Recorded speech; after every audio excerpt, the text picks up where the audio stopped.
नमस्कार, मी गौतम. बोला मराठीच्या विशेष बातमीपत्रामध्ये आपलं सर्वांचं स्वागत आहे. एक नजर आजच्या ठळक घडामोडीवर. जिल्हा परिषदेचा अर्थसंकल्प जनहिताचा नाही. जिल्हा परिषद सदस्य प्रवीण पाटील चिखलीकर. काल स्वामी रामानंद तीर्थ मराठवाडा विद्यापीठामध्ये मराठी गौरव दिन साजरा. काल धनेगावात अखिल भारतीय तिसरी बौद्ध धम्म परिषद संपन्न. पाहुयात बातमीपत्र विस्ताराने.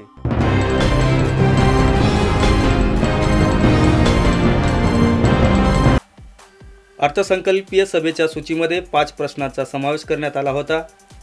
उपाध्यक्ष व सभापती समाधान जाधव यांनी सभावृत्त वाचनातून सिल्कीचा अर्थसंकल्प सभागृहासमोर मांडला.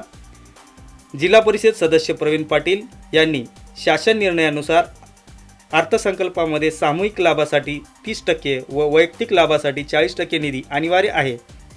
याशिवाय एकूण अर्थसंकल्पाच्या निधीतून महिलांसाठी किमान 35% निधीचा खर्च अपेक्षित असताना केवळ आकडेमोड करणारा अर्थसंकल्प असल्याची टीका करीत सुधारित अर्थसंकल्पाची मागणी केली. अर्थसंकल्पामध्ये या ठिकाणी अर्थसंकल्पाचं जेव्हा वाचन झालं आणि अर्थसंकल्पाच्या बुकलेटमध्ये साधारणतः पाहताना ज्या पद्धतीनं नियमाला डावलून या ठिकाणी नियमानुसार जो समाज कल्याणाला 20%, महिला बाल कल्याणाला 10%, अपंगांना 5% असं विविध पद्धतीनं जे ठराविक टक्केवारी ठरलेली असते त्या निधीमध्ये या ठिकाणी जे नियोजन करायचं असते त्याच्यामध्ये 40% नियोजन हे वैयक्तिक लाभासाठी आणि 60% हे सार्वजनिक लाभासाठी करायला पाहिजे. तसं न करता त्यांनी जास्तीत जास्त सार्वजनिक लाभासाठी हा ठिकाणी नियोजन केलेलं आहे. दिलेल्या 20%च्या ह्याच्यामध्ये जेव्हा शासनाने 33% महिला आरक्षण केलं त्याच वेळेसच्या GR नुसार 33% हे महिलांसाठी निधी उपलब्ध करून ठेवावा लागतो. तशाही पद्धतीचं काही 33%पर्यंत ती उपलब्धता दिसली नाही. ती माझ्या मताने 20%च्या आतच महिलांसाठी ती उपलब्धता होती आणि वैयक्तिक लाभामध्ये अतिशय कमी प्रमाणामध्ये त्या ठिकाणी वैयक्तिक लाभाचा नियोजन या ठिकाणी करण्यात आलेलं आहे. उच्च व तंत्र शिक्षण विभाग, महाराष्ट्र शासन व स्वामी रामानंद तीर्थ विद्यापीठ आयोजित कविश्रेष्ठ कुसुमाग्रज यांच्या जन्मदिनानिमित्त विद्यापीठात मराठी भाषा गौरव दिन साजरा करण्यात आला. यावेळी वाङ्मय व सांस्कृतिक कार्यक्रमाचे सादरीकरण करण्यात आले. विद्यापीठाचे कुलगुरू डॉक्टर उद्धव भोसले यांच्या हस्ते या कार्यक्रमाचे उद्घाटन करण्यात आले.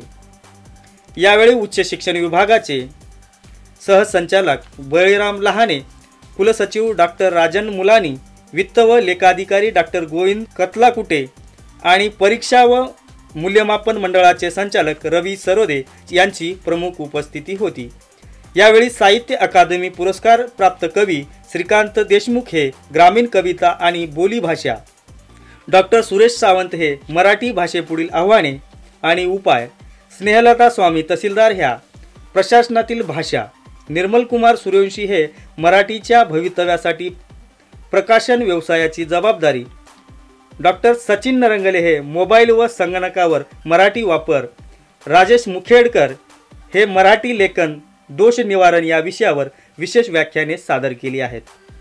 तसेच माधव चुकेवाड यांच्या अध्यक्षतेखाली कवी संमेलनात शिवाजी अंबुलगेकर, लक्ष्मण मलगीवार, वीरभद्र मिरवाड, विमल शेंडे, प्रणिता वंगलवाड इत्यादी कवी सहभागी झाले होते.